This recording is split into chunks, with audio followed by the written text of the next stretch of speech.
We called something odd that happened on that day involving a white Toyota RAV4. The story goes, obviously everybody's eyes are peeled, looking for anything unusual, looking for the suspect on this manhunt.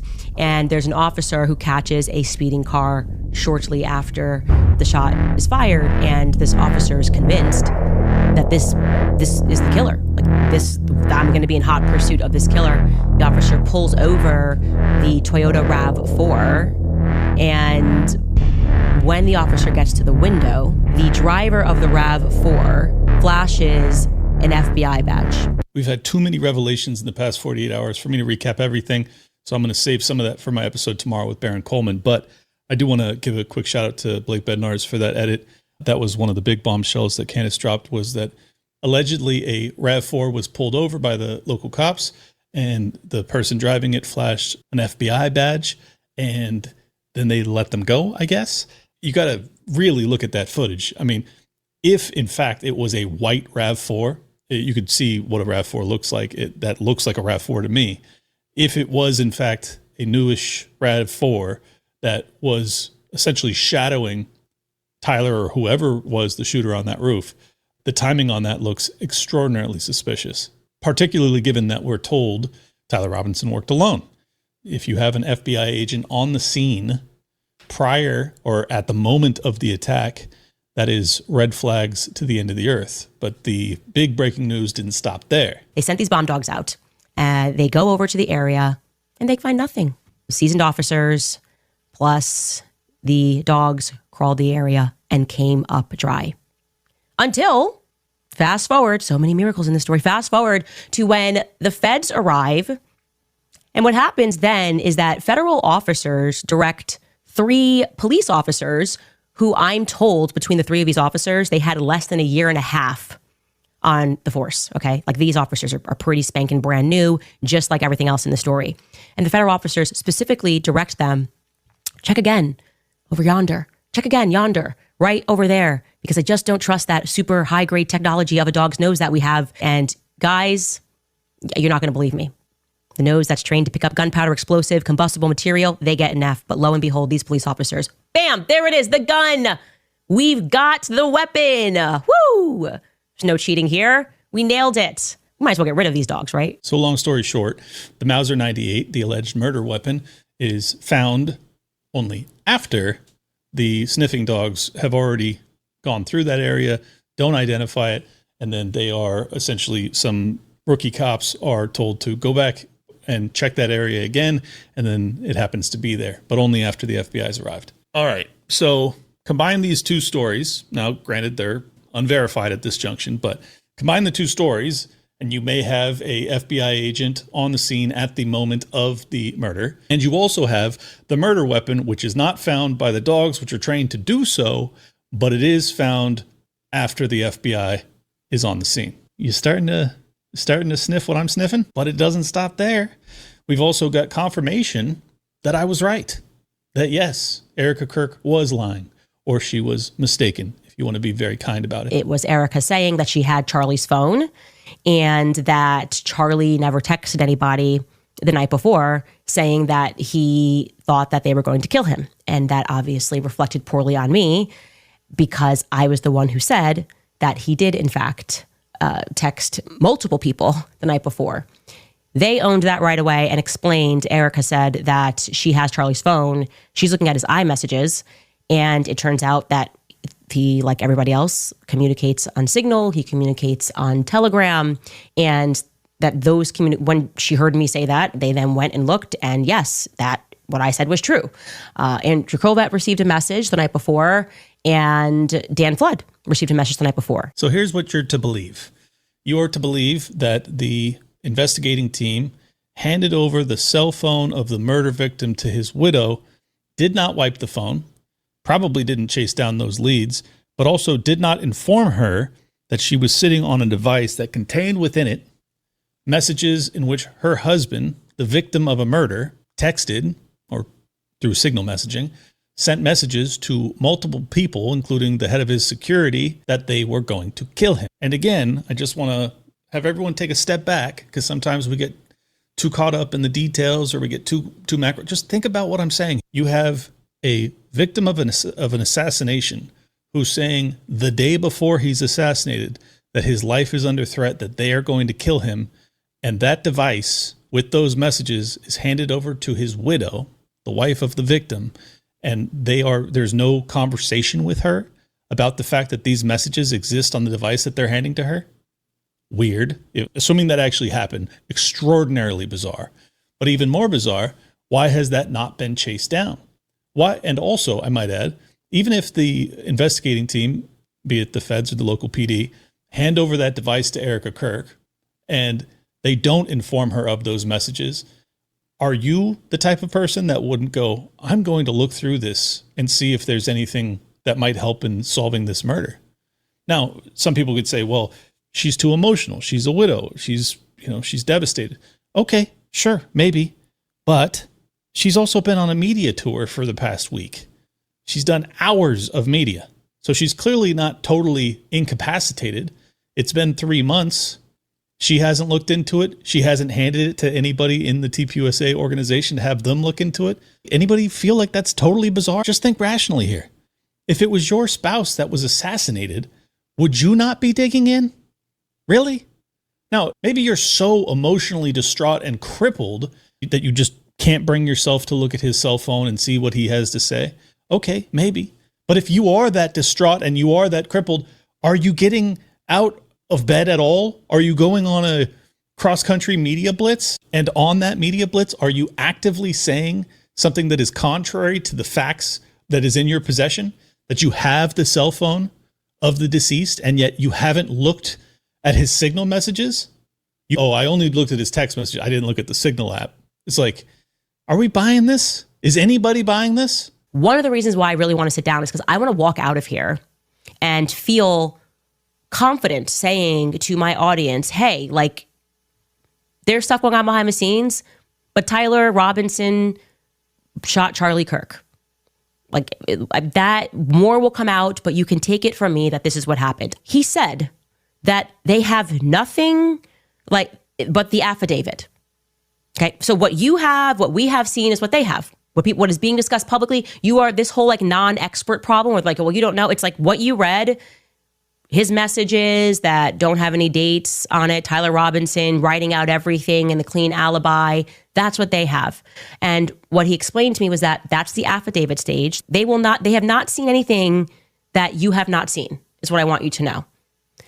So in this meeting with Erica Kirk, they call her attorney, and in that conversation, they say that they don't have anything outside of the affidavit. They don't have any additional evidence, to which I'm frustrated with Candace that she didn't pry further.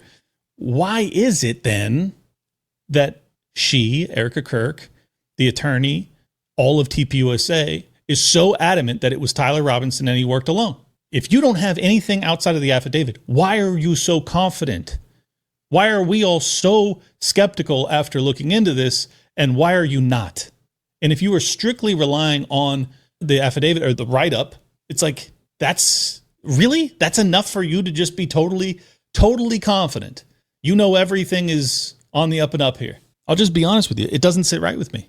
It doesn't feel like people who are sincerely interested in making sure that they're getting justice for either their husband or their former boss or their friend. The behavior comes across as either people that are involved in a cover-up, are complicit, or involved on a level that's even more horrific, or they fear for their lives.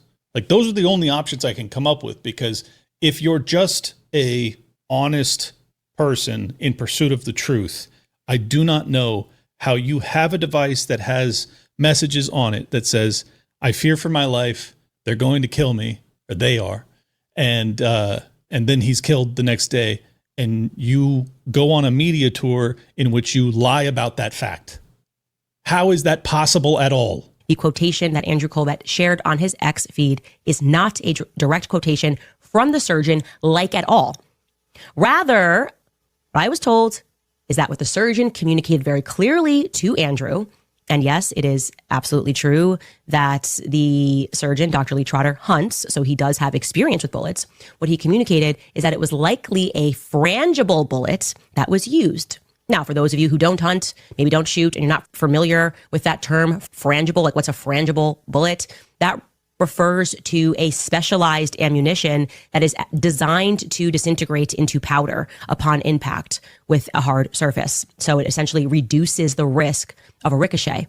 Key part there is it eliminates the risk of ricocheting. Well, Andrew also told us that the bullet did ricochet. So what we have here is a conflict of statements. What are we to make of that discrepancy? Yo, no say, Padres. So what are we to make of that discrepancy? I don't know. And that's why today I invited on two people who have been at odds on this very issue, the 30-06 issue. And it is Justin from Fenix Ammo, as well as Dr. Chris Martenson from Peak Prosperity. It's a very rambunctious conversation at times, but I do think that it was a worthwhile discussion and certainly valuable if you want to understand more about the 30-06, if you want to understand more about frangible ammunition. I still, even after this debate, I still do not understand how a frangible bullet would essentially, because it essentially disintegrates, but yet it was still powerful enough to enter his neck, get to the spine, and destroy, I guess, 6 vertebrae. Okay, maybe, I don't know. It's kind of hard for me to believe. So it's very unfortunate that we don't have the autopsy report so we could actually really cross-examine this information. But at this point, I think what we're really missing out on, and the person who has kind of gone under the radar and has not been questioned enough, I'm really grateful that Erica Kirk sat down with Candace Owens, but I would like Andrew Colvett to sit down with her. I mean, Colvett is the one who is responsible for the phone call in the immediate aftermath, apparently while he was still at the hospital, to Candace Owens and perhaps to Tucker Carlson as well, warning that they should both keep their head down and that, you know, they're next, essentially, this warning. We still don't know where that came from. He's also the one who apparently mistakenly or overtly lied about what the surgeon had to say, assuming that the surgeon isn't lying. I don't know who's lying here, but these are the questions that Andrew Colvett can answer and really should. So I hope he will. Anyways, I hope you guys enjoy this debate. It's a firecracker. Before we get started, I want to thank, I guess they're kind of a sponsor, sort of. First off, go to mypillow.com, use promo code LOCKDOWN, get yourself some cozy and get a discount. But even more importantly, go to scotthortonacademy.com and use promo code LOCKDOWN because we're about to watch a debate. If you want to never lose a debate again, this is the program for you. Some of you aren't interested in debating and you're not in my world, so it's probably not so valuable. If you want to deeply understand Zionism, the war on terror, foreign policy, the war in Ukraine, look no further. Scott Horton is a fucking almanac of the highest order. He's a good friend of mine and one of the most brilliant people I know. So this is your opportunity. You can get red-pilled, become the next generation of Dave Smiths.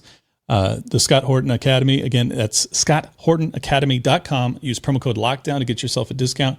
Sign up, check it out. It's worth your time, I promise. Oh, and hit the like button, subscribe, share it around, leave a comment. Love you guys. Welcome to Liberty Lockdown. This is Clint Russell. We've had a bit of a controversy over the past couple of weeks when it comes to the 30-06, whether or not that was in fact the murder, not weapon, but round for Charlie Kirk. And we've had very passionate debates on the interwebs.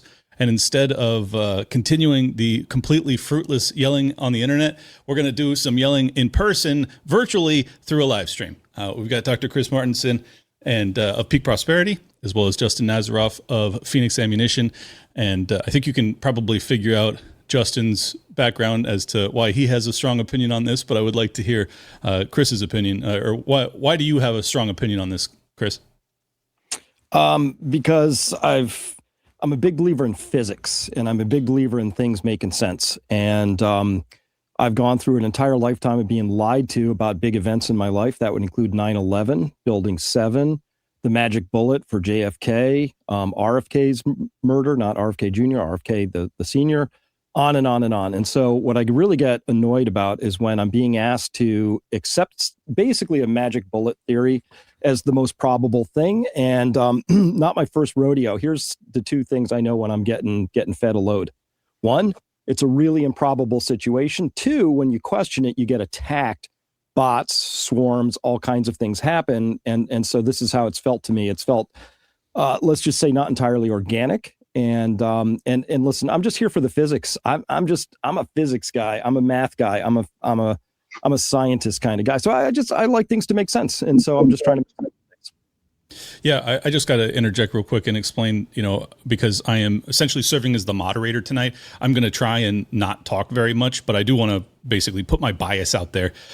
As I think Justin already knows, I lean heavily towards the Martenson Carroll camp. I find it very hard to believe that a 30-06 is what Charlie Kirk was hit with, but I'm totally open to being convinced otherwise. Justin, what makes you so passionate about this topic? And if you want to tell people about your background briefly, feel free. Yeah, sure. I'll start there. I'm the owner and co-founder of Fenix Ammunition. I've been in the business of manufacturing small caliber ammo for 10 years. Have fired that ammunition into just about everything, and have talked to people who have fired it into many more things than I personally have.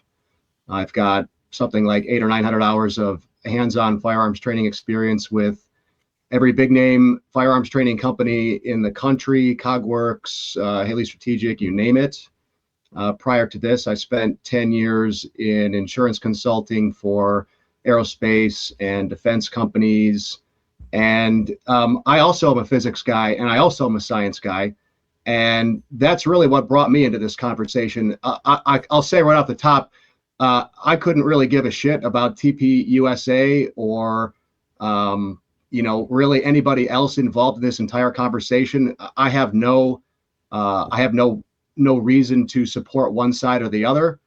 But when I see people claiming that things could definitely not have happened, when there's ample evidence that it has happened in many instances throughout the course of history, then it starts to make me wonder why in the same way that Dr. Martenson says, I start to think to myself, what's the motivation behind people to continue to peddle what I feel is a endless conspiracy?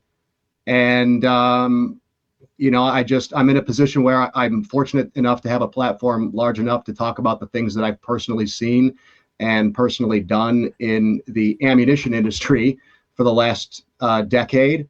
And I just find it hard to believe that people with no practical experience in this area are so sure of something when there's no reason for them to be so sure.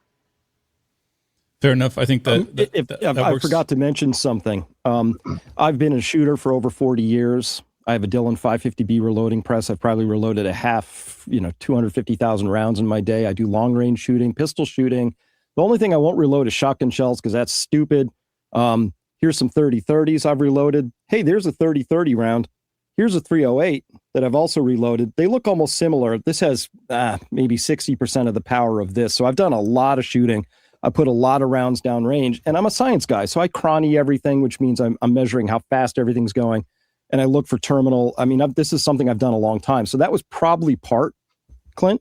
And Joshua, why I got into this, because I've been doing this for decades. I know exactly what I'm looking at when I'm shooting stuff. And that was probably my first instinct. Like if he'd gotten shot in the center of the throat, we'll get into this in a minute. Okay, maybe. But when we get into this and we look at the direction he was shot from. So if I could very quickly, I am not saying, let me just be very clear. There's three things I want to claim. I'm not saying Tyler Robinson didn't shoot him. I'm not even saying he wasn't shot with a 30-06. I am saying he was not shot with a 30-06 from that place that they tell us the shot was taken from. And it's just math, and it's just angles, and it's just geometry, and it's not, I don't have a motivation, right? Everything I did in this space, Joshua, just to be very clear, I demonetized everything. Justin, I don't care. Not Justin, John. sorry. Yeah. My bad. So Justin, sorry. I demonetize everything. I do this because I care about the truth. And that's it. That's my whole thing. I'm a self-made man. I've got a good career. Everything's going fine. I don't have to wade into these kinds of things for clicks or for ego. I don't care. What I care about is, can we just have something finally make sense? Does every major event that we have to, like, this is probably the most significant political assassination of my lifetime. and I have to accept this crazy, outlandish, super small tail thing as the starting position without being allowed to ask other questions and say, this doesn't make sense. It just doesn't add up. And that's based on experience and also physics, which I hope we can get into. Well, I would argue that the best course is to wait for more evidence to come out so that we can actually put together real actual science and experiments to maybe determine what happened. But we don't have any of that. I mean, I was talking about this back on September 22nd. I didn't just wade my way into this conversation because I wanted to go after you and Ian Carroll. I was talking about this, 11 days after the shooting? So, if we're going to do real science, then we have to follow the real scientific method. And, I'll start right off the top. I think your test is a test of nothing. And the reason I think that is because right off the top, you chose a test medium that bears no relation to a human body whatsoever. And we unequivocally proved that yesterday. So we're supposed to believe that Charlie Kirk was shot with something that will not cause an exit wound in a human neck. And your theory is that a pork roast is an analog to a human neck. And your theory is that if the bullet can pierce a pork roast, then it must not have been the bullet that hit Charlie Kirk. And so I would ask you, since you're the math and science guy, show me your calculations that you did to show that a pork roast is the equivalent to a human neck. Let's just start there. Well, so my background as well, just to be very clear, I took a lot of physics, a lot of anatomy, all that. My PhD is in pathology. I've conducted autopsies. And so it's very scientifically based kind of a background. And in medical science, pig, is actually the closest analog to human flesh. Density, in terms of its fascia muscle layout, in terms of all kinds of things. There's a reason that they use pork as a test subject, and the reason you dissect pigs. There's a whole reason for all of that. It's very close. You can't say it's not remotely the same. I mean, what else would you use, right? You have to, in science, you have to come up with some sort of a test environment that's okay. And look, I trust math. I trust engineers, right? It's the reason you're flying in a plane and you look out and it's turbulence. You see the wings going up and down like 5-6 feet.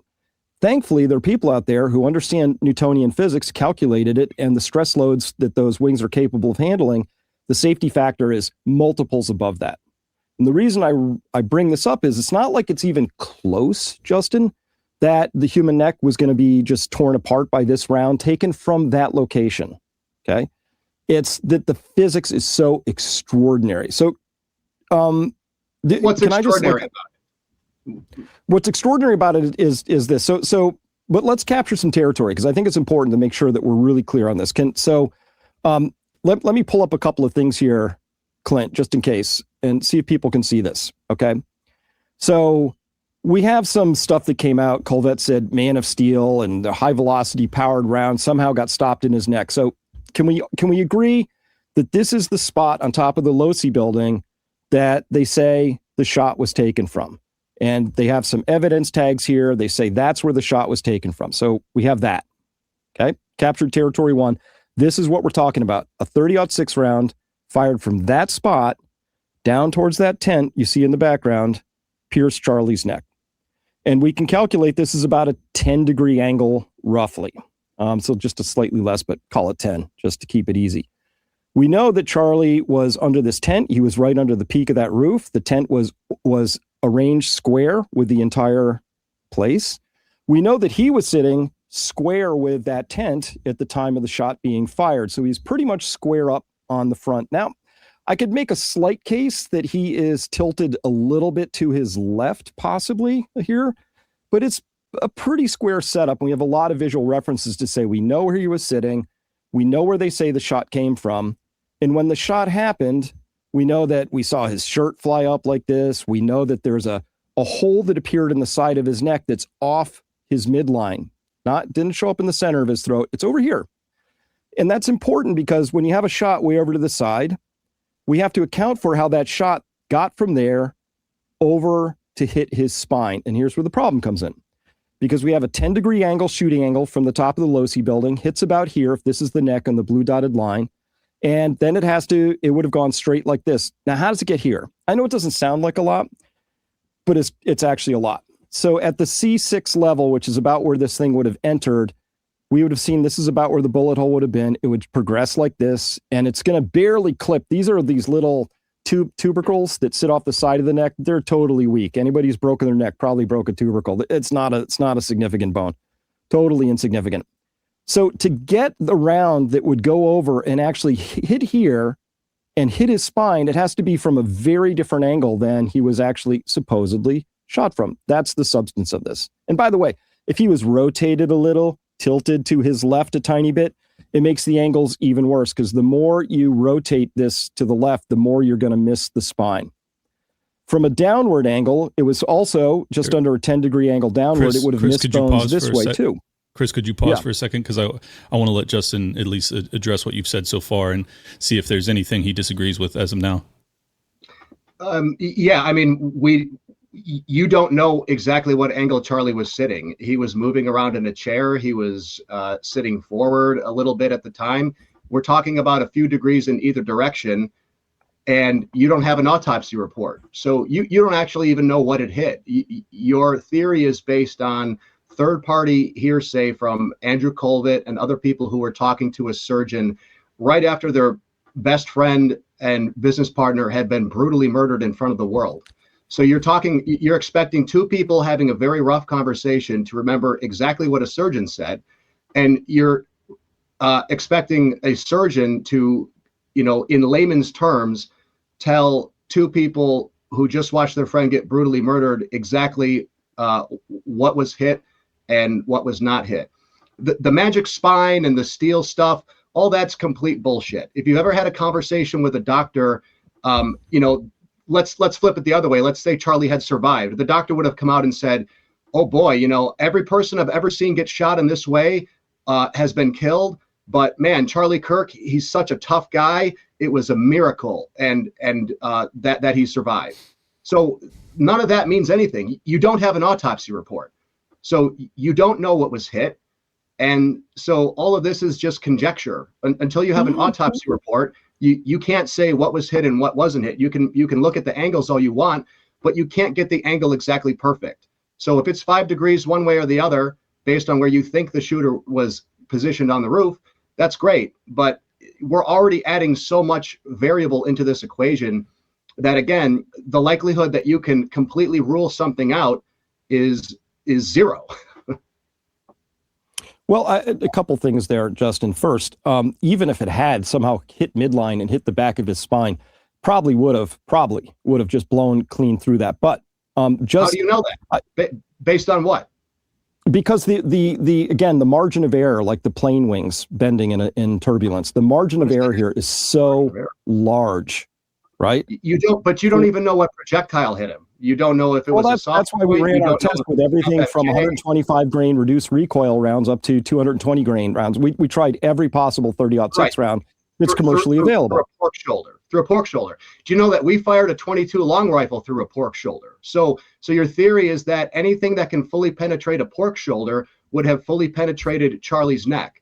So then I ask you, what hit him? Because if I can penetrate a pork shoulder with a 22 long rifle or a 380 auto, which we did, and have it embed 4 inches into the ballistics gel that we placed behind it, then by that measure, there isn't a single round on earth that could have hit Charlie Kirk and not penetrated his neck, because 22 long rifle has something like 200 foot-pounds of energy compared to 3,000 in a rifle round. So if it only takes 200 foot-pounds... How far away did you fire that round? How many yards? It doesn't matter, because what we're talking about is energy delivered on target. So at muzzle velocity of 22 long rifle is about 1,000 feet per second. So do the math and tell me how much energy is delivered at a target even 21 feet away.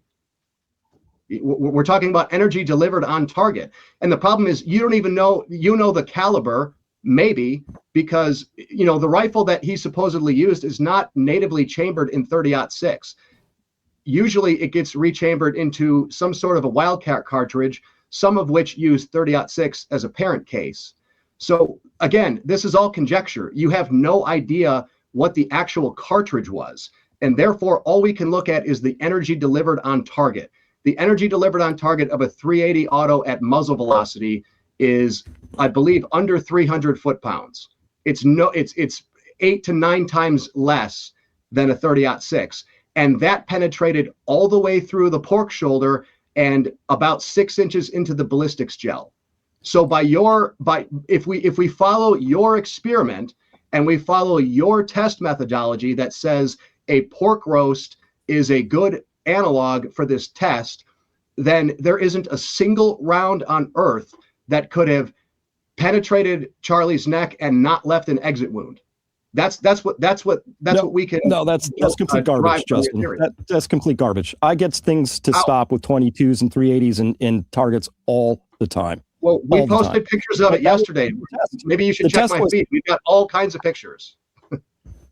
Yeah, no, I saw them, but you actually proved our point, I think, more, but thank you for doing that too, which is that, bullets do penetrate. And here's the thing, there's no magic to this. There's no such thing. There's no bullets do weird things. And one time this guy in a battlefield or a hunter saw something, that's all garbage, right? So, somebody shot from 800 yards away when the terminal velocity is already down to like 10% of what it was. It's garbage what happened. So what matters is we're talking about physics. A 30-06 round is going to be carrying a vector of travel, and this is Newtonian physics. Things either continue, a motion at rest will stay at rest, a body at rest will stay at rest, a body in motion will stay in motion until a force acts on it. Yeah. These things go straight until something acts on it. Correct. Now, how do we account for when they enter a human body, things begin to act on it, and we can't predict that because, again, you don't have an autopsy report. So you have no idea what it hit and what it didn't hit. You don't know what forces vectored it one way or another, as you would say. So we don't have an autopsy report. There are hundreds of people on my feed who have posted pictures of deer shot with 308 and larger calibers. That's absolute junk. That is the worst junk ever. That is crap, Justin. Pure crap. So it's your theory that a deer weighing about 140 pounds is not a good comparison, but a butchered pork roast that's been dried and hung and chopped up and drained of the blood and water is a perfect analog. That's the fucking stupidest thing I've ever heard, man. I got to be honest with you. That's ridiculous. No. See, so on the one hand, you're saying pork roast is not a perfect analog for a human. On the other hand, you're saying, this deer with its hide and its hair. I'm not saying it's a perfect analog. Is somehow a better analog. I'm saying you can't have it both ways. You can't have as much evidence as you have. That's as much evidence as you have. A whitetail deer is between 140 and 200 pounds. We have to go with what we know. Charlie Kirk weighed 230 pounds and he was 6'5". Okay, so Charlie Kirk is 2.5 standard part of the human body. I don't understand how the mass of the target matters when you're talking about the portion of the body being hit being one of the softest parts of the human body. Because we're talking about the size of the animal. We're talking about the size of the bones inside. Charlie Kirk was 6'5". He's much larger than your average human male, and there's a lot more tissue there. You may think that your claim that the neck is soft by poking it with your finger is hilarious. The neck has some of the strongest muscles in the body. They hold your head up. They're extremely flexible. Your head can turn 180 degrees in either direction. Well, the argument is that it's soft. It's soft because there's no bones other than the spine, or very, very limited bones other than the spine. So that's the reason that I think that it's a bad analog. It's not that, sure, Charlie's tall and he's young and he's probably strong, but it still seems to me that the argument here is really, do you believe that he was hit with the 30-06, or do you not even believe that necessarily because we don't have the autopsy and we don't have the full file from the trial? I have no idea what he was hit with other than what they've reported. And so again, my position is not that I'm buying the narrative, like this whole idea that I'm a Fed plant or I'm getting paid by Israel or any of this fucking bullshit is what conspiracy theorists always go back to when they can't support their evidence.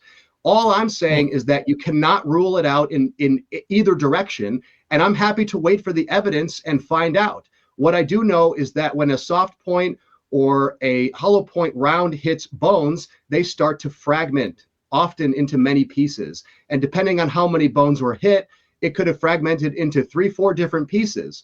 And so we can see in the video evidence that there was massive temporary cavitation in the upper part of his neck and the upper part of his back and thoracic area. There was additional cavitation in his chest. So my theory is the bullet hit at least a few of the vertebrae, maybe the top of his thoracic vertebrae, broke into pieces. Some of those pieces continued and went through the muscle tissue of his back and hit the backside of his skin. Some of those pieces went down into his chest and caused the temporary cavitation in his chest. I mean, this is so plausible and easy to see that the idea that we have to invent conspiracy narratives that there was some guy under a trap door or some guy with a palm gun. Like, if some guy with a palm gun in the crowd shot him, what did he shoot him with? Again, none of that's in my wheelhouse. This is all a straw man, honestly, because like I'm very deep in the weeds on this, and I have dismissed all of those, trapdoor and drones and all that. So I think we should stick to the topic at hand and try and really hammer down. Yeah, try and really hammer down what we think he was hit with, and if the 30-06 is viable, because obviously that has been the argument made by feds or local PD, and they are sticking to that. So I just want to, before I'm going to go back to Chris here, but I do want to ask you, Justin, do you at least acknowledge that it is probable that a 30-06 hitting the human neck would have an exit wound, or are you saying that this is a 50-50 coin flip and it's going to lodge in the human body more often than not? What do you feel about this? I would say, if you tied me down and forced me to give you a percentage, depending on the angles and what it hits, let's say 20 to 30%. Again, there are hundreds of reports of people, not just people who have shot deer, but people who I've had conversations with in the military. Chuck Ritter got shot 4 times with 7.62 by 54R at 25 yards, and there was no exit wound. So there's much more energy in that round at 25 yards than there would be from a 30-06 at 140 yards. So if we're comparing just the physics and the math, it's entirely plausible. Okay, I'm going to let Chris have the stage because he's got the displays and stuff. So go for it, Chris. All right. Well, Justin, almost everything you just mentioned is like that guy who got shot. He was wearing body armor, right? Probably, almost certainly, given his. Really?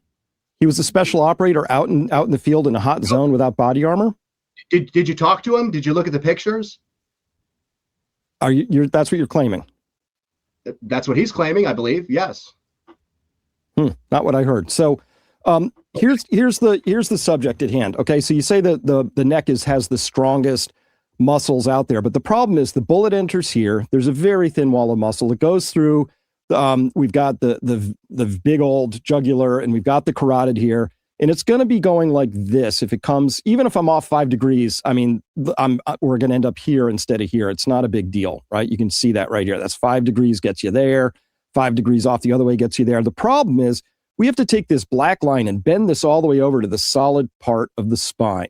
Okay, so that's problem one. And so when we get there, I had to calculate this all for us, and here's the calculations. If we said, again, I don't know the bullet, I don't know the round, but let's just take a mid-load thing, and we say it's a 150 grain bullet traveling at 2,400 feet per second at impact, which is about right if we have just a standard, federal, 30-06 hunting round. The question is, how much force would be required to deflect it 1 inch off of its path over a travel distance of 3 inches? And this is being generous. It's actually probably closer to 1.5 inches. It's probably only 2 inches, but let me be generous and soften this up a bit. So you run through the calculations. It turns out 10,230 pounds of force is required to take this thing that's going this way and make it bend in all of a sudden. I don't care that sometimes, twigs deflect things. It's over the distance. So the forces involved here is time, distance, force. Those are the 3 parameters we have to work with. Okay, so given that it's about 1/10,000th of a second for it to travel at 2,400 feet per second, to travel those 3 inches, about 1/10,000th of a second, very short time, and it's got, say, 2,000 foot-pounds of force-ish, we have to somehow deflect that an inch, so we have to bend it into the spine. So we have to get it somehow to go from this hole, which we see, and we see it, it's right there. We can see the hole is right here in his neck. Question is, how did it go over here even to hit his spine? That's problem one. How do we get that to happen? And we don't have to account for something that happened to a deer at some unknown thing, or on a battlefield where rounds are ricocheting, various calibers, striking who knows what before they come into the body, hitting. We're trying to solve for something going into the softest part of the human body, just tissue, but the whole first 2 inches, it's basically jugular and open stuff. It's pretty soft. So where do we get the force to bend like Beckham and get way over to the spine? Well, the corresponding force has to come from this side of the neck. It doesn't have the mass to do that. That's why when you see people shoot things with 30-06s and you watch the slow-mo, and you see those big cavitation events and all that, that's that energy dumping. You cannot get a bullet to deflect or slow down or dump its energy or do anything without it expending that energy doing something. And you mentioned the cavitation. We all saw it, his neck, his chest, all of that. The question is, how do you get something to go from here into here, down into his body from that stated shooting position? Now, again, I'm totally open to the idea that he was shot at a much higher angle, right? And it came down and went into his body. Totally there with you. All we're really talking about is we're dialing this in. Somebody shot right here at this position on their neck, somehow converting that bullet into downward energy, like hitting his spine and then going 90 degrees down. That's the claim. And if we listen very quickly, Harpole, this is what, it wasn't just Colvette. We're talking about the tearing up of the crime scene and everybody's wanting them to find the bullet. I mean, if the bullet hit any bone at all, there is no bullet. It's just fragmentation. Great point. And that was discussed already. if there, It should just fragment it. there was no exit wound in the autopsy though. There should be, I mean, if there was no exit wound, then there should be fragmentation of the bullet would have fragmented into who knows how many pieces. The doctor, and again, this is not a non-disclosure violation, but the doctor came out there and told us. And then they also told chief of staff. So the bullet came in and hit the vertebra. So it came in and then tore up everything in the wound cavity, hit the vertebra, crushed it, shattered it, turned, crushed the second one, turned, kept going down all the way. I think they said C6. Holy shit. Yeah, it's like, why not put that info out? So that's the idea here, is that the bullet came in here, got up to the C2, so it had to actually bend up. That's what he just said. He said it came down and shattered all the way down to C6 where it fragmented. That's what he said. He said it hit the vertebrae and then it crushed the second one. So you are interpreting that as him stating unequivocally that it hit the C2 vertebrae. We're talking about somebody with no medical training or knowledge. So when a layperson talks and they say, well, it hit the vertebrae and then it crushed the second one, I would say that he's most likely talking about the vertebrae that's underneath it, not the C2. I don't think your average person even knows the order. If you asked a person on the street to, list the vertebrae in order, I'm not even sure that they'd be able to do that. So this is, again, you don't have an autopsy report. Hold on real quick, Justin. So say you're right and it actually hit the C3. That still appears to be higher up, given where Charlie is sitting. It seems as if it would be very challenging to hit the lower part of the neck, but it still seems as if it's elevated. So where do you think it actually landed? Do you have any opinion on that? It's hard to say. I would posit that it probably hit somewhere around his C3 or C4. Again, Charlie was sitting in a chair. When you sit in a chair, you don't sit, bolt upright like all these diagrams that we're looking at where the spine is perfectly straight and the shoulders are back. You're slumped forward a little bit. So I would guess that it probably hit a little bit lower in the vertebrae than what some of the third-party hearsay people have described. And I would say that it probably also continued down into the top of his thoracic vertebrae. That to me is totally. So how many vertebrae do you have to hit before a bullet breaks into pieces? Do you have the math on that? I don't. And I don't think that you do either. I don't think that anybody can predict that. Because when bullets hit hard things, they break into pieces. Justin, are you arguing that it may have hit the C4 and then exploded and damaged the C3 and 2? Is that the argument? For sure. If you have a high velocity round hitting, let's say between the C3 and C4, Of course, due to temporary cavitation and all of that energy being dumped, I would fully expect for it to have damaged the vertebrae above it. I don't think that. I think your average that's common sense. Yeah, to me. well, I think that's a fair hypothesis. I'd like to hear Chris's thoughts on it. Well, if we just go back to a simple diagram here, we see this is the trajectory. This is about on his neck, pretty as close as we could put it. Where the bullet would have struck. You would have seen if it continued straight down, this would be T1 here. This is C7. So it was, if it did anything, it was going to clip the top of T1 where the first rib comes out right here. For it to have gone up to C3, it's just hard. Like I can't, even if it wasn't going all the way up to C2, it still has to take a turn. The forces are extraordinary. Bullets do not just take right angles, 40-degree angles, 30-degree angles. They just don't do that. Not when they're carrying a couple thousand feet per second, whatever. Minimum. It's just going to be very difficult for that to happen. I don't have any models for it at all.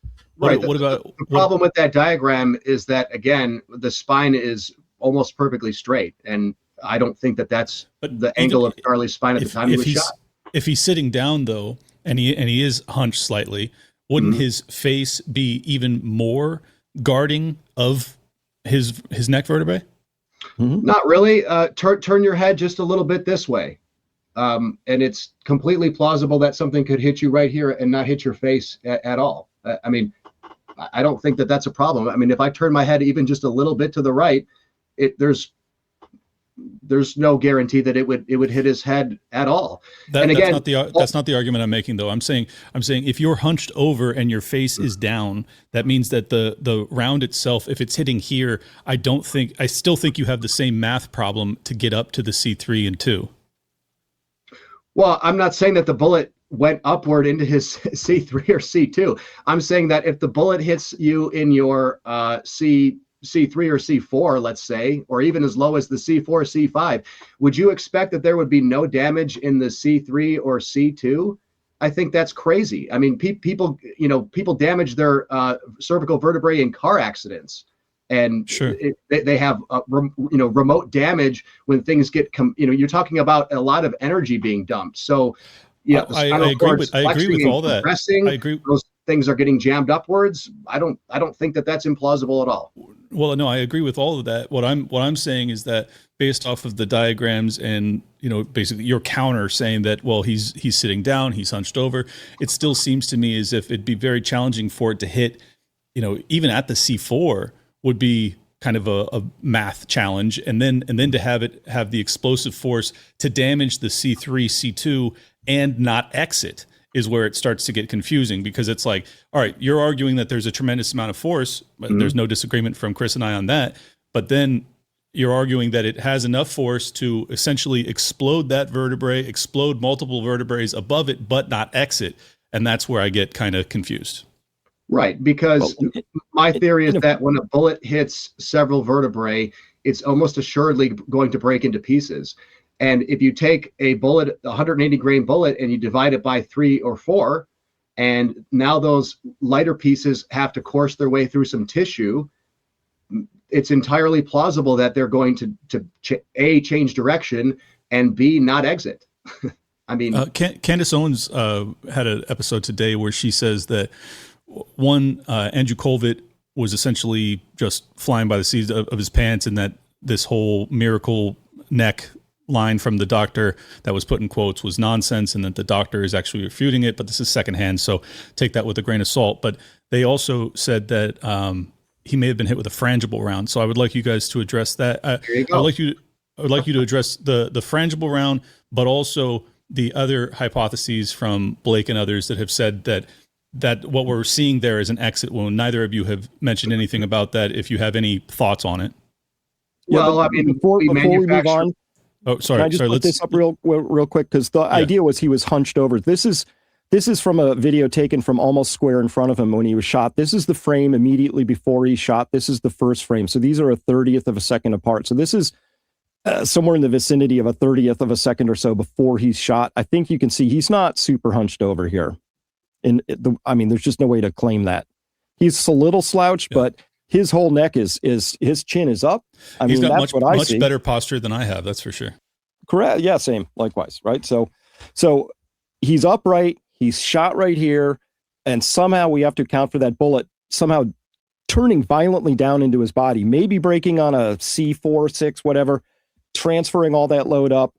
But, again, if we had the actual rounds, if we had the actual autopsy, that'd be great. But the idea that, to me, just to put a number on it, the idea that you shot in that spot with a 30-06 of almost any particular round, we can discuss frangible in a second, and it somehow doing what happened here is an extremely implausible outcome.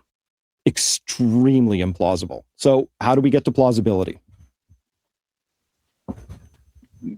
I mean, I'm not really sure how to answer that. We can't do that without an autopsy report and without precisely knowing the angles. So we're looking at a multivariable equation, and so far you have assumed almost every variable in the equation, and you're expecting to get some kind of an accurate result. I just think that's garbage science. And yes, we are forced to make some assumptions because so much of the evidence has been withheld from us. But I don't really put that at the feet of Chris or Ian Carroll, for that matter. It's like we're trying to because we don't trust the FBI, and I'm sure you don't either. We're trying to make sense of this as best we can with the evidence that we do have. And I think that the argument is that the odds are against a 30-06 stopping, given where he was actually hit. You're arguing that it would be a 30 or 40% chance that this is what would in fact occur. I don't have enough shooting experience to say whether or not that percentage is high enough. I'll just say that I have watched 25 different YouTubers go out there and test all sorts of things, and it's not just pork roast. I'm talking like everything you can imagine being shot and from 100 plus yards, and it's like everything passes through. It's just over and over and over and over and over again. And I think that's the reason that so many people in my camp are as skeptical as we are, despite the fact that I don't run a ammo manufacturing company, and I'm not a physicist. I'm just kind of using logic and rational thought and trying to come to a conclusion here. Right. I mean, so we were talking about frangible ammo. It's entirely possible. I mean, we make frangible ammo. That's what it's designed to do. I wouldn't guess that was the case because that's fairly uncommon in 30-06. I think it was probably a standard run-of-the-mill soft point. And when you have a soft point lead round hitting something, it breaks into pieces. In not exactly in the same way that a frangible would, maybe not as many pieces, but they break into pieces all the time. And so again, when I say it's 40%, no, I'm saying 20 to 30%. That's more the range of what I'm thinking. But that's 1 out of 5. I mean, is that really all that implausible? How many millions of rounds of large caliber rifle are fired every year? I mean, again, we have hundreds of examples of people who have been shot with things like 308 and had no exit wound. We have all kinds of animals that have been shot. And I know that you guys don't agree that an animal is a good analog. I'm not saying it's accurate either necessarily. What I'm saying is that it's at least as accurate as a piece of meat that you bought at the grocery store.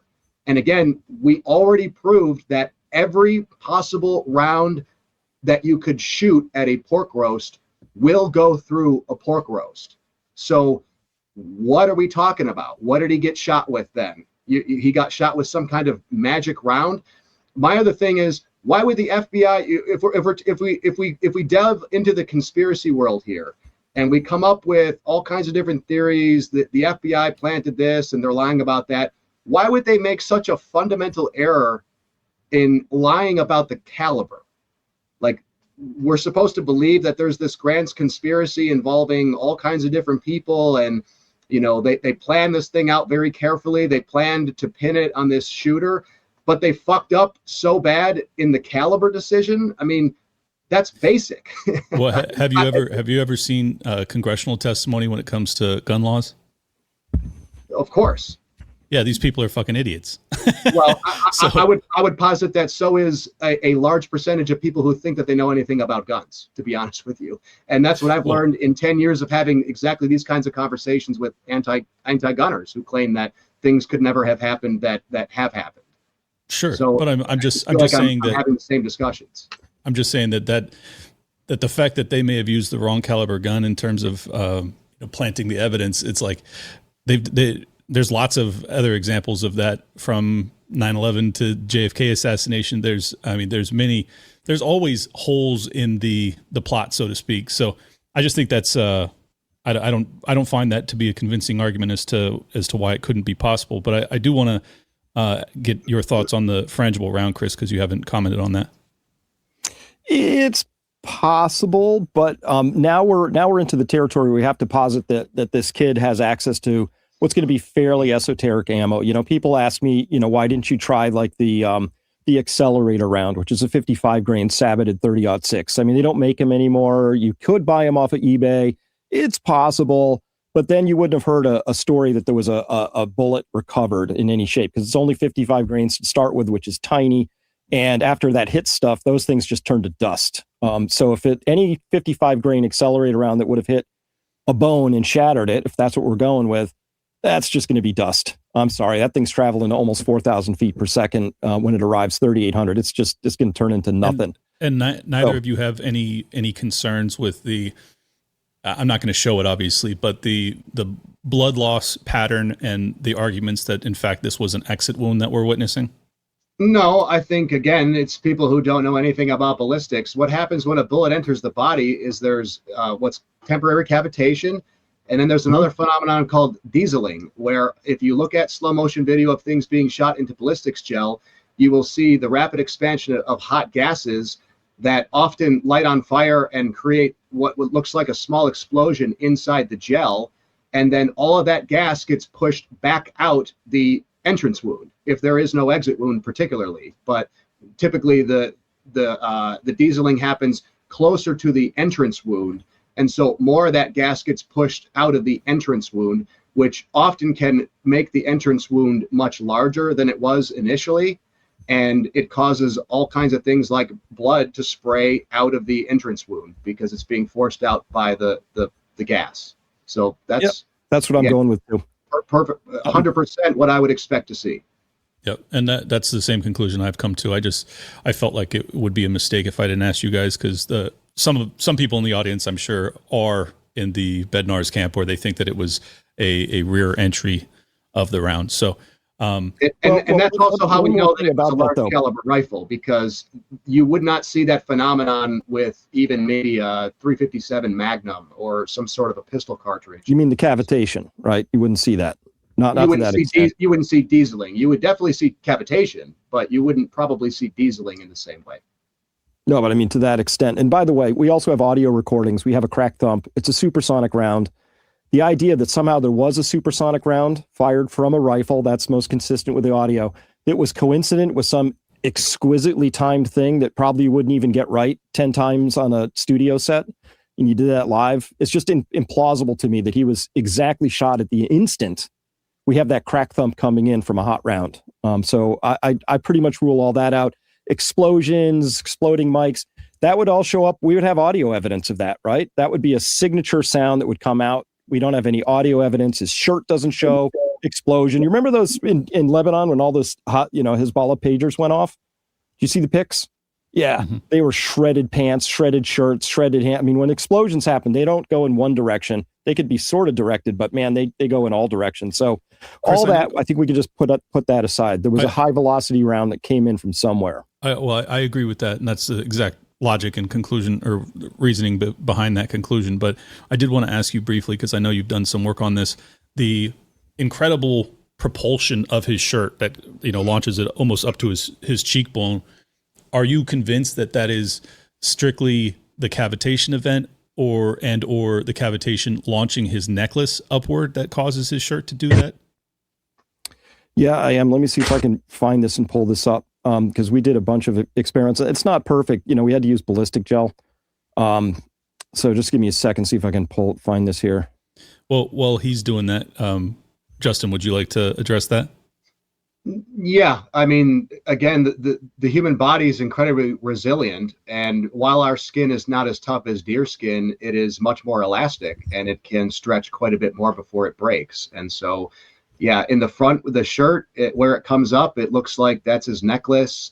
and the instantaneous expansion of his chest very rapidly probably threw his necklace up, and that's why you see sort of like a little loop come up at the top of the shirt. Yeah, I think that's exactly what happened. So you think that loop is the chain breaking?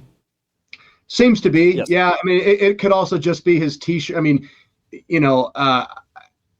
if you whack the back of a t-shirt and use a high-speed camera, the t-shirt is going to move upward more than what your eyes perceive it to be because of frame rate.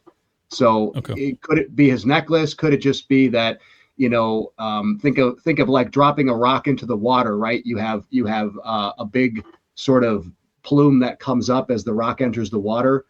I think it's entirely plausible that his chest moved against the shirt and just pushed it upward rapidly. Could be his necklace that specifically caused that, one area of the shirt to move more than the rest. Yeah.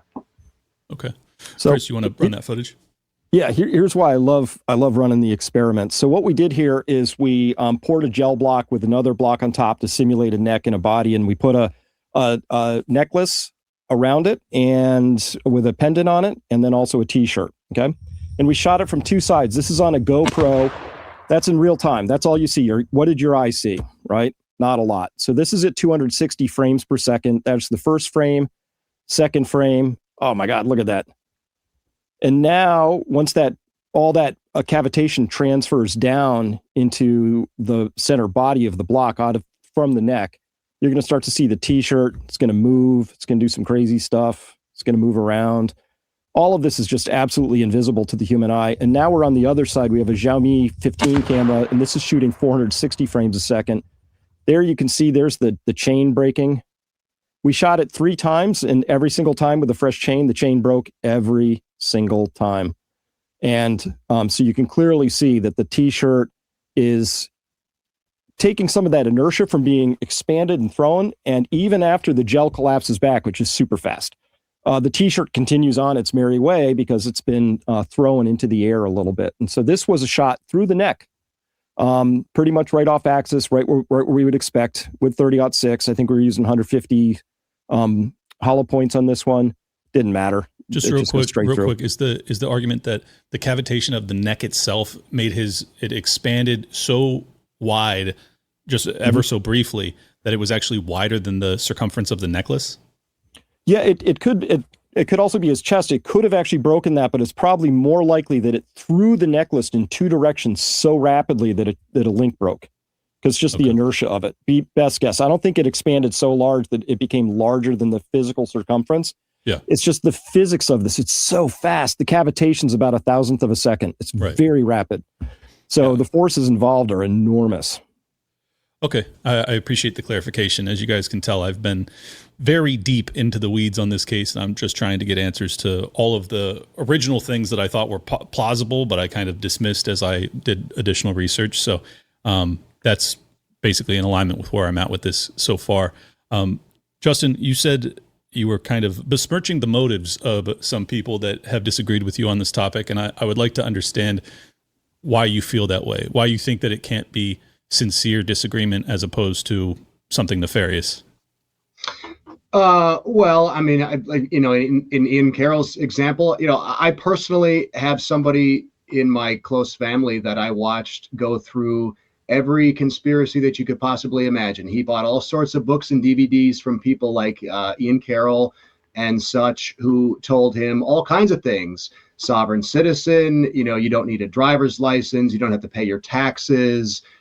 This is I gotta interject real quick. Your relative did not buy anything from Ian Carroll that ruined their life. No. He didn't buy anything from Ian Carroll. What I'm saying is I've seen this same thing play out many, many times. He was the first person that I ever heard that got into the QAnon conspiracies, and it ruined his life. And he spent a lot of money on people peddling him things that were outright lies. And when the lie gets proven incorrect to some degree of certainty, they just chalk it up as, well, it was all going to get covered up anyway, and the government covered it up, so let's just move on to the next one.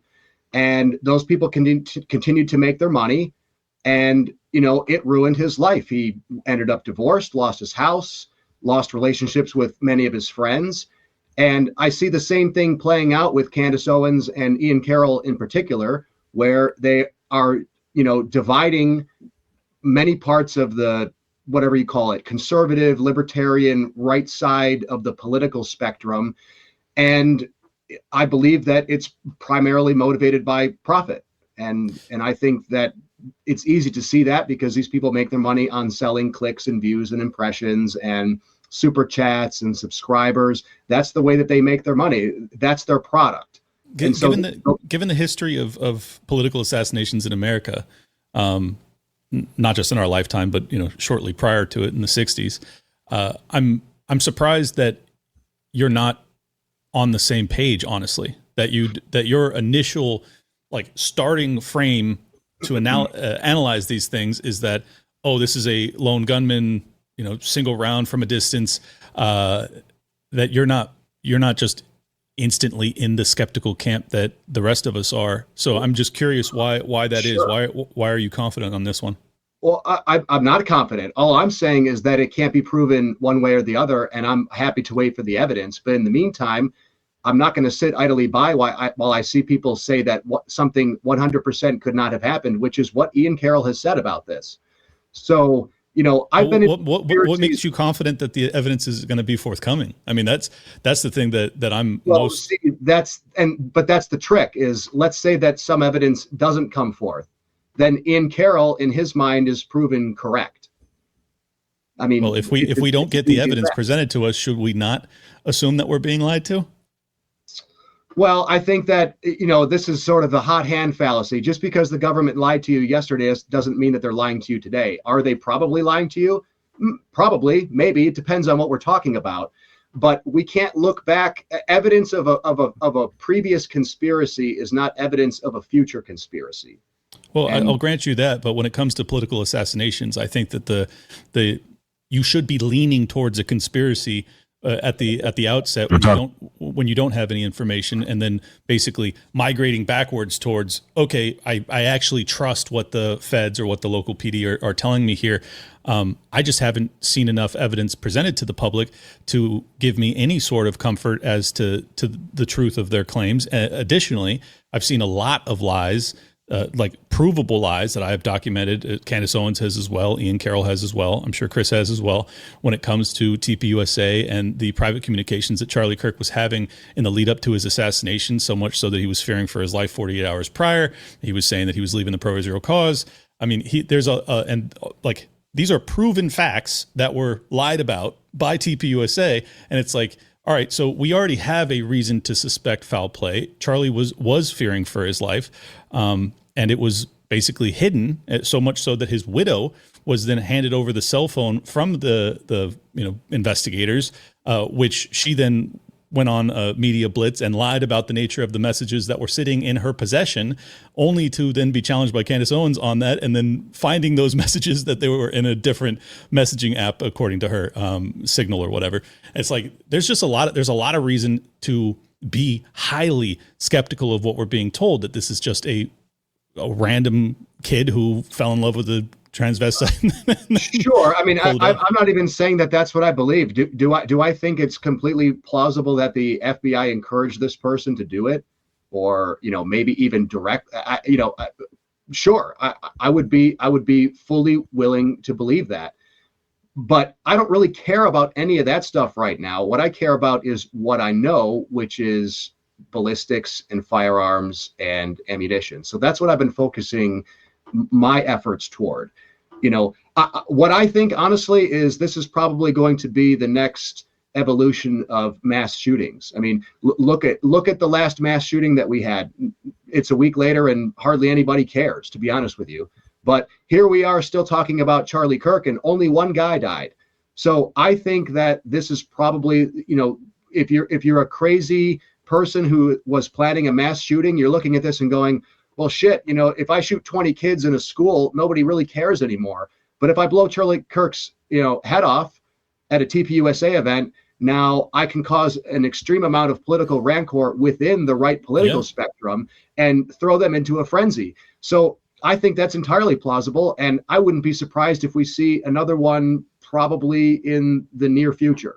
Well, that's exactly why I'm so committed to getting the truth on this case, is exactly what you just described. Is I think that's an immense threat, and I know Chris did a ton of work on this same thing that I did.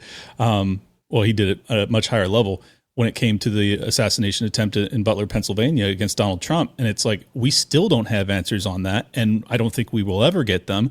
And my point is that you're basically, imploring us to have patience when it comes to the evidence being forthcoming.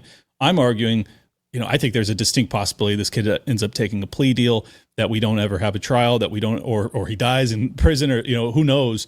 If he gets to trial and there is cameras in the courtroom and we get all the evidence, I think it'll assuage a lot of my concerns and a lot of the general public's concerns. I just don't have any reason to be confident that that's going to happen. And in the interim, I think it's super important that we continue to dig on this and that we make sure that what we're being told is accurate, and trying to stop this now. Because if we don't, if Tyler Robinson didn't do it, which I'm not saying he did or he didn't, I don't know.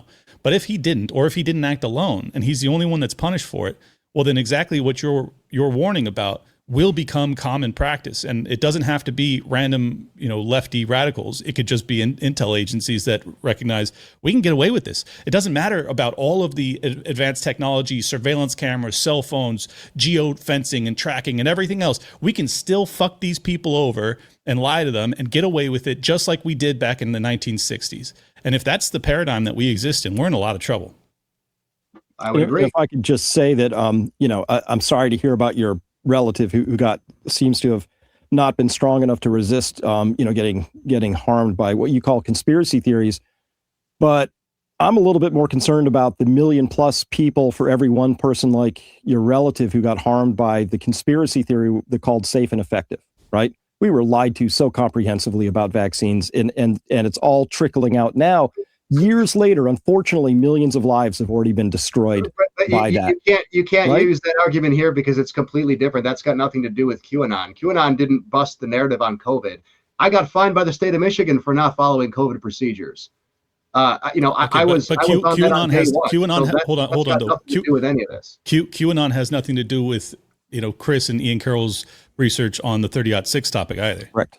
Right, but there's a lot more evidence that COVID was there was a lot more evidence to say that COVID was not what they said it was. Well, not early on. Is to say that Charlie Kirk was or was not shot with a 30-06. Well, no, that's not true. Just not at the time. I was one of the few. I was among a small handful of people who were I took a lot of career risk. I took a lot of heat. I put out individualized COVID reporting, 30, 40-minute episodes every day for 6 months from January 2020 on through, and then I backed off to twice a week. I got banned, shadow banned, blocked. You wouldn't believe what I had to go through because I was talking about stuff, and it sounded a lot like what you're saying here. Doctors saying, oh, you can't say that. You don't have enough evidence to say any of that stuff. And of course, we didn't have a lot of evidence, but we had enough to know we were being bullshit. Look, again, I'm not saying he wasn't shot with a 30-06. All I'm telling you is that you say 30, 40%. My odds are shot here from that spot. That's going to be a 0.001% chance of that bullet. How did you calculate anything other than blowing straight on through? How did you calculate that figure? I just made it up in my head, but it's a very tiny number. I know. Yeah, and where did your 30% come from? Which is my entire place, buddy. So that's the thing. I don't want the double standards. You have to hold me to standards that you won't hold yourself to. That's just, it's crazy. And worse, you get emotional and you call people retards, and you called me a fraud just yesterday online. I haven't said one single thing bad about you, and I'm not going to, because I don't need to try and undermine your character for me to get my point across. I'll just let the data do the talking. That's how we should be handling this. But you haven't produced any usable data in this case, Chris. I have. Not usable to you because you don't understand what I'm talking about or what we're looking at. How many physics courses have you taken? I don't have to have taken a physics course to understand that a pork roast is not a proper test medium. I'm going to disagree. If you need to understand force, acceleration, mass, distance. You're a doctor, correct? So did you ever have to defend a thesis in front of a thesis committee? I'm sure you did. Did you have to explain, if you created an experiment, why you chose a particular test medium And how you designed that experiment, you probably would have had to. So I've asked you to do that, and you haven't been able to. And what's more so, we've invalidated the pork roast as a test medium by showing that it can literally be penetrated by anything. So it's not evidence of anything. I actually think you've disproven your own case, unfortunately for you, because you don't understand. Because you don't understand. Because you've just shown that this is. So if we go here real quick, pigs are used in ballistic research and testing all the time. I can show you dozens of papers. They use them. You know why? Because of the significant similarities they say here between their anatomy, physiology of humans. It's a very, what else would you, if you say, oh, unless you're using a living human, it's an invalid experiment, is not a valid argument to make. It is one of the best. You have to design an experiment that replicates some facet of what you're doing. Having muscle, fascia, bone, it's as close as you can get. And here's the thing. I wasn't trying to show if it could stop. I just needed it to deflect. We couldn't get anything to even deflect. They just went straight through. Whether they went through 30 inches or 12 inches, irrelevant. You're missing the point. The point is something entering like this had to go this way very violently, and we couldn't get that to happen. And the reason for that, I can calculate for you, takes 10 or more thousand pounds of force. Bullets that are going straight. This is just what they do. They continue to go straight until they're acted upon. You have to just, they don't do weird things because human flesh, they go straight until something hits them. And you put up these things like there's deer and, they get hit in the neck and then the bullets sometimes stop in there. Look, I'm the first person. If the front of Charlie's neck was a bone, I'd be like, okay, all right, I got some problems with my story now. It went through the softest part. The only place it could have encountered a bone was at the back, but it already had to deflect and get in there. And it's not subtle. Like these angles are pretty clear. We have a really clear entrance wound. We agree on it. It's avulsed a little bit because of the cavitations and maybe some stuff blew back out. Fine. But if this is the entrance wound, we have to get it to bend all the way into the center. And that's just physics. And I've taken tons of physics courses, right? We had to do calculations and it's boring as crap. And, you have to figure out all the vectors and you have to account for momentum and all this stuff. And so I don't know. I mean, it's just to me, it's a very, very small chance that something with that level of force just went in a whole new direction because magic. Right. You're doing math with a whole slew of assumed numbers and no autopsy report. So you're just making up numbers. How does the autopsy report change? The autopsy report doesn't actually change any of that. Because the autopsy report would tell us how many bones were hit. And I have a problem with any bones being hit. Yeah, he's arguing that in what happened. He's arguing it wouldn't have even hit the spine at all, given the trajectory that it was on. Right, based on his approximations of angles from still photos. Do you have a photo of exactly where the shooter was on the roof? No, what you have is a photo of cartridge casings, it looks like, left on top of the roof. You don't know how far away. No. This was a 30-06 bolt action. There was one spent cartridge in the chamber. So then how do you know exactly where he was positioned on the roof? Because they put evidence tags to show where there was all these bent things, and we have that picture from the side. There's indentations. So based on those evidence tags, you know exactly. And then we have a picture from the side of a black-clad figure lying down up there, and then we also have from inside the Hall of Flags. You can't judge. You can see somebody running from that spot. So we have that spot pretty well located. But more importantly, that's what's in the affidavit by which they arrested him. They said that. They said all of that stuff. So I'm just going with the official story. I'm not here to say again. I'm not saying it was or wasn't Charlie. Or it wasn't a 30-06. I'm telling you from that spot. It's so improbable that it was a 30-06 from that spot that it's just something you can just sort of shrug and ignore. But Justin, I think you can agree that based off of where we're being told he took that shot, like what Chris is arguing is that the trajectory from that vantage point makes this shot impossible because it would have gone through and through without hitting the spine. His argument is that if, say, you're instead of 10 degrees off, correct me if I'm wrong, Chris, but instead of 10 degrees off, say you're 40 degrees off, like you're on a totally different It doesn't rooftop. have to be 40 degrees. I don't think that's accurate at all. I think that's at least 23 degrees to get to solid bone, but 30 is better to get to the center of the spine. Okay, so 30 degrees, that puts him at a totally different rooftop entirely, correct, Chris? Mm-hmm. Okay. And Justin, what do you say to that? I don't know what you're even talking about, 30 degrees. We looked at one diagram that you made with a line that you say is the path of the bullet. And my statement is that unless you traced the path of that bullet all the way back from where they say he was laying, which you don't know exactly where he was laying, and you don't know exactly the way Charlie's head was tilted, you don't know exactly the way he was turned relative to the shooter, you can't approximate that angle with any degree of certainty to say whether something did happen or didn't happen. That's all I'm saying. So what would be cool is if you actually did the work to see if you could approximate it differently and come up with a different answer. I put a lot of work into this, and I'm very careful with what I do, right? This is who I am. And you're just saying, oh, I don't know, Chris, you could have maybe got it wrong. That's not a valid argument, Justin. It just isn't. He's square. I take a lot of time and care in figuring out where all the pieces are. I put them all into a spot. And I'm just telling you the official story we've been given, it just doesn't track. And I don't know why you're so interested in saying, let's start with the official story as the most possible one, and then we have to back solve to make that work. That's not how I work. I go with the evidence we have. And if the evidence isn't stacking up, I trust myself and I say, wow, that's okay. I don't have to believe the official story. I have no investment in it. I don't care. I care about the truth, and I care about having things make sense. That's all.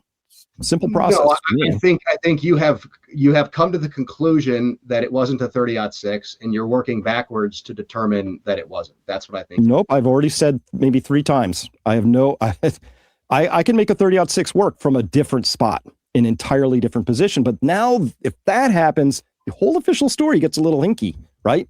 Because everything they've claimed happened maybe didn't happen that way. And now we have to entertain the possibility that there was a shooter on a different roof. If there was a shooter on a different roof, then who was the character running off of the Losi building roof? And now the whole story falls apart because the lone gunman taking a single shot. I mean, we have to believe this kid wasn't really an active shooter. He dials in on a roof, reassembles a rifle, cold bore, dials one in from 140 out, runs off the roof, goes spend 6 hours at a Dairy Queen or something and chills, right? It's just... And he doesn't fire multiple rounds. He fires one singular fatal round, and he's in a full dead sprint without even knowing that it's landed already. I mean, it's just like... I think somebody looking through a magnified optic would have known that Charlie was dead instantly. And the Mauser that he used... 30-06? I'm sorry? Yeah. You ever fired a 30-06? Yes. You know that reticle's jumping off of that target hard, right? You know that it's a hunting rifle, right? It's probably 6.5, maybe 7 pounds, right? Okay. That thing's jumping hard. You have to get that back on target and take a peek if you're going to do that. Yeah, it would take at least a few seconds, and he's already in a or he took his shot and said, "I've had enough. I need to get the fuck out of here." I took my shot and I'm getting out. I mean, that's obviously the argument from the official narrative. I'm just saying it's pretty remarkable. You know, it's just remarkable. And Chris, I do want to, challenge you on one point, because there was you're saying that basically you think that the 30-06 might work.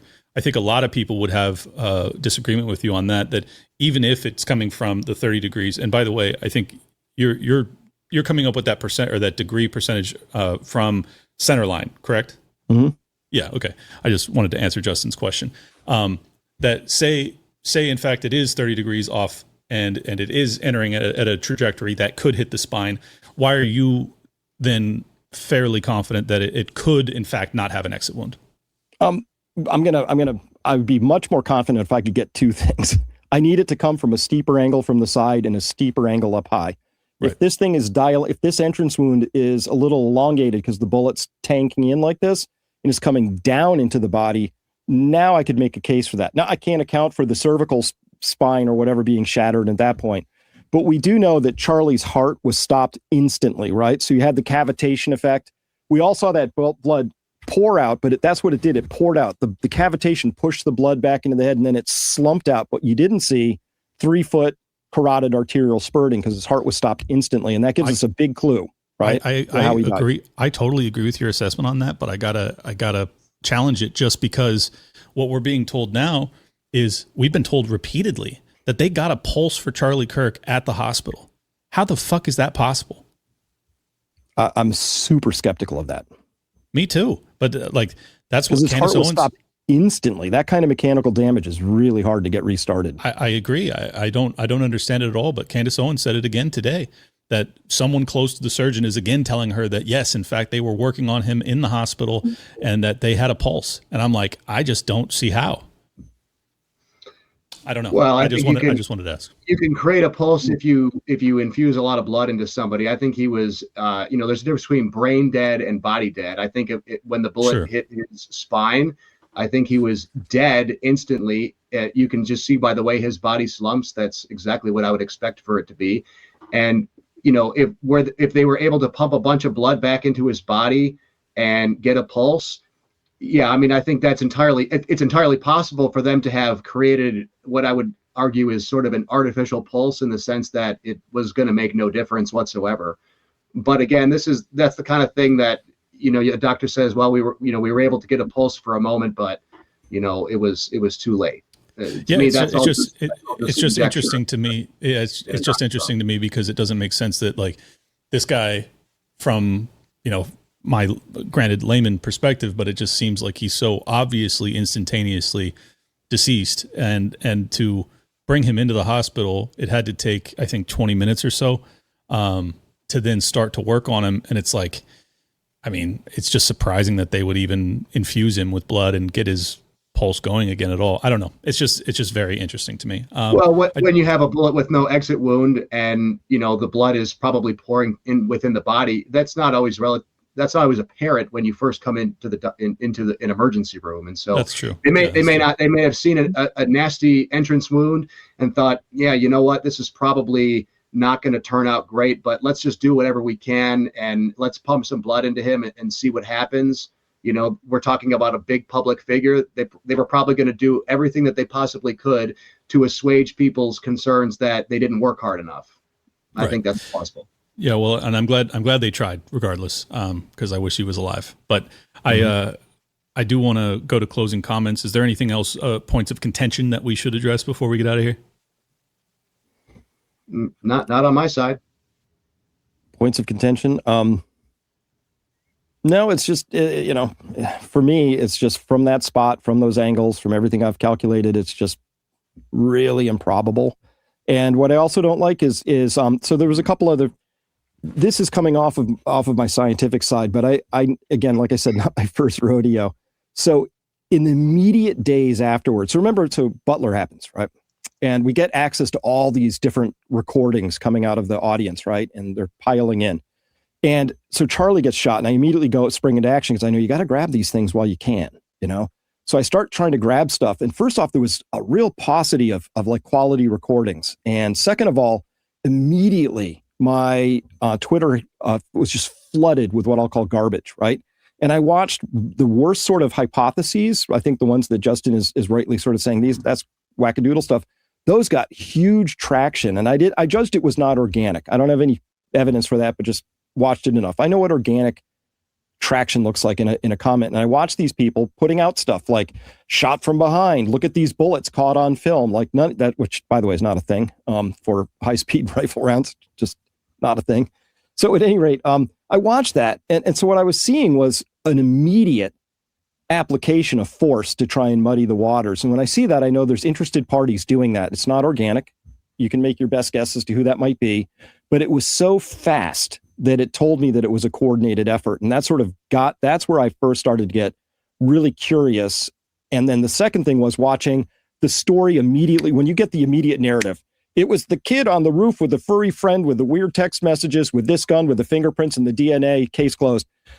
Things aren't that clear and quick. And we heard early stuff early on, right? Oh, there were people on Discord chats, and who's even heard from his trans furry lover ever again? Are they being charged with anything? What happened with that George Zinn in the audience immediately going, it was me.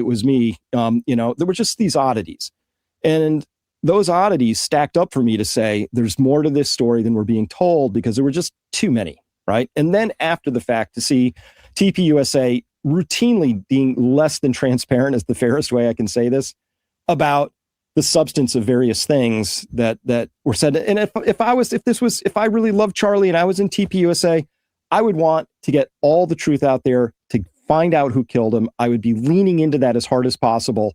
And nobody from that organization's ever called me or other people I know who are looking into this. Maybe they think what we're doing is all junk, but they don't seem to be interested in finding out the most basic of things about this. They want to go with the official narrative. It was that kid from that spot on the roof of the 30-06, case closed. And that bothers me when I see that coalescing around a given narrative. I think that's all fair, and that's basically exactly where I approach this from. Is like, it just rubbed me the wrong way. And I don't think Justin's been following my work on this, but I've been very open about not knowing anything definitively, that or not knowing anything. There are some things I know definitively, like there are actual provable lies that I've documented, but as far as like what transpired on that day, I'm not sure. And in fact, Piers Morgan had Candace Owens on today, and he's just lambasting her because she doesn't have a suspect, as if like you can't just investigate and say, I don't trust what we're being told as of now, but I don't have to have a suspect to say that what we're being told has a lot of holes in it. And I think that's just true at this junction. So anyways, I want to let Justin get a closing comments in here. Yeah, I mean, I would say, there's a big difference between just asking questions and what people like Candace and Ian are doing. I think they're asking questions to which there are no answers, and they're doing that for the sake of clicks and impressions and building their platform. And so, if I could put myself in TPUSA's shoes and steelman their position for just one moment, I would say, just a couple days after the shooting, every mistake that they made in terms of saying something that might not have been exactly true, or maybe it was true in their head from what they remembered at the moment, is now being turned into a weapon against them to suggest that people in their own organization were responsible for murdering Charlie Kirk. And maybe that's exactly what happened. And maybe I'm just not putting all the pieces together, whatever the case may be. But I can understand them then becoming maybe very guarded about what else that they know or other things that they might say going forward, because they've got people suggesting all these wild theories. I mean, Ian Carroll now thinks he was electrocuted and all this stuff. So my position and, my summary close is I am all about science and math and data and ballistics, but you can't do those things without knowing at least a majority of the variables in question. And we just don't have that information. We don't have an autopsy report. We don't know what the bullet hit. We don't know what the bullet was. We don't know the exact angles of the shooter. We don't know the exact angle of Charlie Kirk relative to the shooter. This is all approximations that have been put together based on a few still frame photos and theories on what we think happened based on third-party accounts of what hit or what didn't get hit. So I would just hope that people can relax for a minute. Let's not become so divided over this.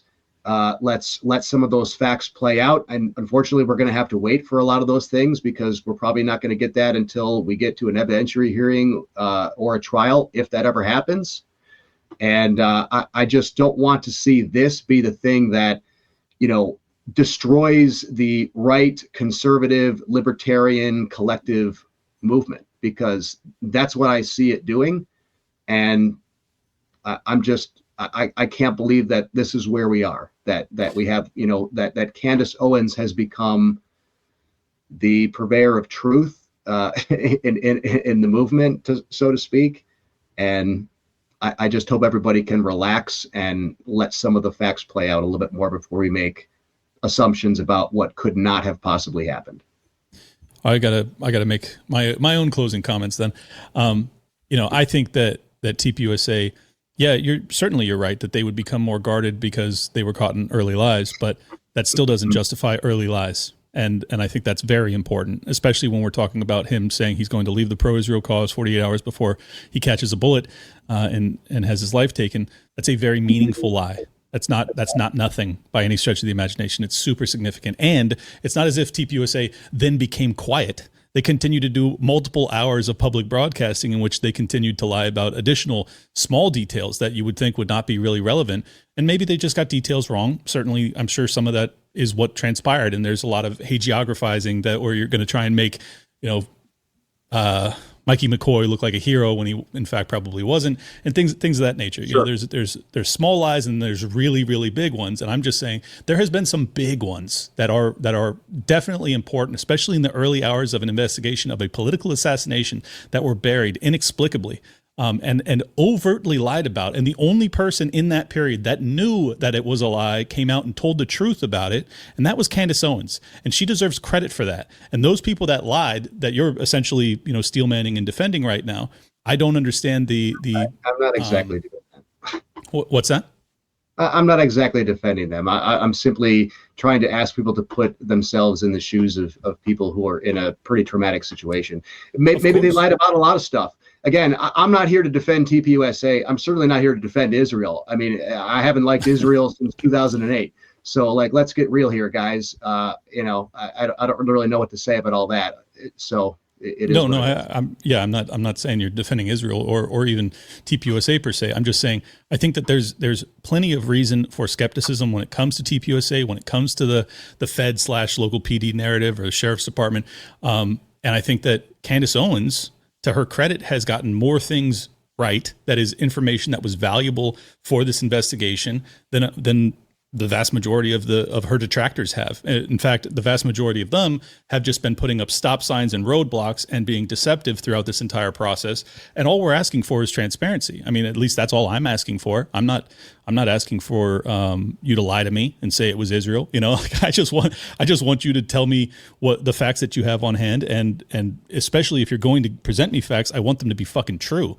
And if they're not, we have a serious problem. I mean, this is the most high-profile political assassination of my lifetime, and I will not relent until I feel as if I am being told the truth. And if you are lying, that there's a reason for that lie. Maybe it's financial malfeasance within TPUSA, or maybe you were involved in the cover-up, or you're scared to death because you know that in fact it was intelligence agencies that took him out, and you're scared for your life. There's a lot of justified or justifiable reasons as to why TPUSA is behaving the way they are.